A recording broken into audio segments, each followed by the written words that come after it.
Le rosier grand 8, c'est une merveille au jardin, un parfum intense, de vieilles roses, enfin de roses anciennes plutôt. Un superbe parfum, le feuillage est très sain. Vous mettez du savon noir, vous pulvérisez du savon noir quand vous avez un problème de puceron.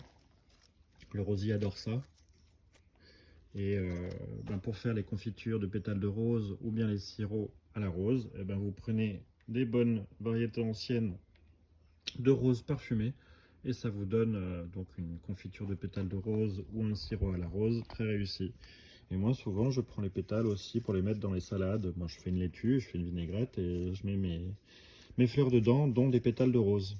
Et plus la rose va avoir un parfum citronné, plus le pétale aura ce goût-là, et plus la rose aura un parfum de rose ancienne, plus c'est ce goût-là que vous retrouverez dans votre bouche. Et il y a tellement de roses avec tellement de parfums et tellement de couleurs. Le rosier Sensation, qui du coup a ces couleurs divines, on dirait qu'un peintre est venu jeter son pinceau de couleur dessus. C'est un vrai bonheur. Parfum très agréable également. Lavater trimestris, ça vous le trouvez dans toutes les jardineries, tous les endroits. En début d'année, les petites plantes annuelles en graines là à semer. Vous voyez là ça fait un bon 1,80 m de haut pour la plus haute tige. C'est très généreux, totalement comestible. Les fleurs en salade c'est top, ça donne de la couleur. Et là vous l'avez en version blanche.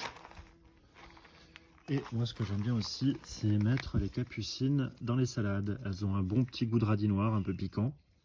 Le feuillage aussi se mange, mais je suis pas forcément fan du feuillage. C'est vraiment les fleurs moi qui m'amusent pour les croquer en salade. Et là vous avez le fruit, vous voyez, souvent par 3. Et là du coup, vous pouvez les mettre dans un pot comme les capres et les consommer comme ça après, comme les capres sur une pizza ou comme vous les aimez. Pareil, vous retrouvez toujours ce petit goût un peu radis noir, un peu piquant. Sympathique. Ça, ce sont les dernières chenilles de macaron. Pourquoi je dis les dernières? Parce que la plupart d'entre elles ont déjà formé leur cocon.